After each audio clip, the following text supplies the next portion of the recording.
ಚನ್ನರಾಯನಹಳ್ಳಿ ಗ್ರಾಮದ ಎಲ್ಲ ನನ್ನ ಅಣ್ಣ ತಮ್ಮಂದಿರಿಗೆ, ಹಿರಿಯರಿಗೆ ಮತ್ತು ನನ್ನ ಎಲ್ಲ ಸ್ನೇಹಿತರಿಗೆ ನನ್ನ ಪ್ರೀತಿಯ ನಮಸ್ಕಾರಗಳು.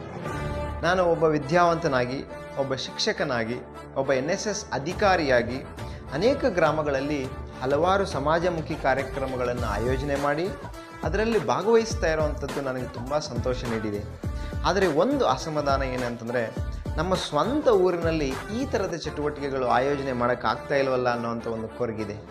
ಇದೇ ಕಾರಣದಿಂದಾಗಿ ನನಗೆ ಕಳೆದ 2 ವರ್ಷಗಳಿಂದ ಒಂದು ದೊಡ್ಡದಾದ ಆಲೋಚನೆ ನನ್ನ ತಲೆಯಲ್ಲಿ ಆಳವಾಗಿ ಬೇರೂರಿದೆ. ನಮ್ಮ ಊರಿನ ದೇವಸ್ಥಾನದ ಬಳಿ ಇರುವಂಥ ಒಂದು ಪುರಾತನ ಕಾಲದ ಒಂದು ಬಾವಿಯ ಶುದ್ಧೀಕರಣ. ಈ ಬಾವಿ ಕೆಲವು ವರ್ಷಗಳ ಹಿಂದೆ 10 ತಲೆಮಾರುಗಳಿಗೆ ಜೀವಜಲವನ್ನು ನೀಡಿ ನಮ್ಮನ್ನೆಲ್ಲರನ್ನೂ ಕೂಡ ಸಾಕಿದ್ದಷ್ಟೇ ಅಲ್ಲದೆ ನಮಗೆಲ್ಲರಿಗೂ ಅದ್ಭುತವಾದಂತಹ ನೆನಪುಗಳನ್ನು ಕೊಟ್ಟಂತಹ ಬಾವಿ. ಇದು ನಮ್ಮ ಊರಿಗೆ ದೇವರು ಕೊಟ್ಟಂಥ ವರ. ಇಂತಹ ಪುರಾತನ ಜಲಸಂಪನ್ಮೂಲಗಳನ್ನು ಕಾಪಾಡೋದು ನಿಮ್ಮೆಲ್ಲರ ಆದ್ಯ ಕರ್ತವ್ಯವಾಗಿದೆ.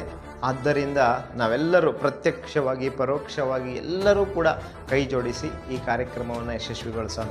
ಮತ್ತು ಕೆಲವರಿಗೆ ಒಂದು ಸಣ್ಣ ಭಯ ಮತ್ತು ಕಾಳಜಿ ಇದೆ. ಏನೆಂದರೆ, ವಾಸ್ತು ಪ್ರಕಾರ ಇದು ಆಗ್ನೇಯ ಮೂಲದಲ್ಲಿದೆ, ದೇವಸ್ಥಾನದ ಆಗ್ನೇಯ ಮೂಲದಲ್ಲಿರೋದರಿಂದ ಇದು ಅಲ್ಲಿ ಸೂಕ್ತವಲ್ಲ ಅನ್ನೋವಂಥ ಆಲೋಚನೆ ಕೆಲವರಲ್ಲಿದೆ. ಈಗ ಕೇವಲ ಅದು ದೋಷ, ಬಟ್ ನಾವೇನಾದರೂ ಅದನ್ನು ಮುಚ್ಚಿದರೆ, ಅದನ್ನೇ ನಾವೇನಾದರೂ ನಾಶ ಮಾಡಿದ್ರೆ ಅದು ನಮ್ಮ ಊರಿಗೆ ಶಾಪ ಆಗತ್ತೆ. ಅದರಿಂದ ನಮ್ಮ ಪೂರ್ವಜರು ನಮಗೆ ಕೊಟ್ಟಂತಹ ಜಲ ಸಂಪತ್ತನ್ನು ಮುಂದಿನ ಪೀಳಿಗೆಗಳಿಗೆ ನಾವು ಹಾಗೆ ಉಳಿಸಿ ನಮ್ಮ ಗ್ರಾಮವನ್ನು ಸುಗ್ರಾಮವಾಗಿ ಮಾಡೋದಕ್ಕೆ ನಾವೆಲ್ಲ ಕೈ ಜೋಡಿಸ್ಬೇಕು ಅಂತ ಕೇಳ್ತಾ ನಿಮ್ಮೆಲ್ಲರಲ್ಲಿ ನಾನು ಮನವಿ ಮಾಡ್ತಾ ಇದ್ದೀನಿ.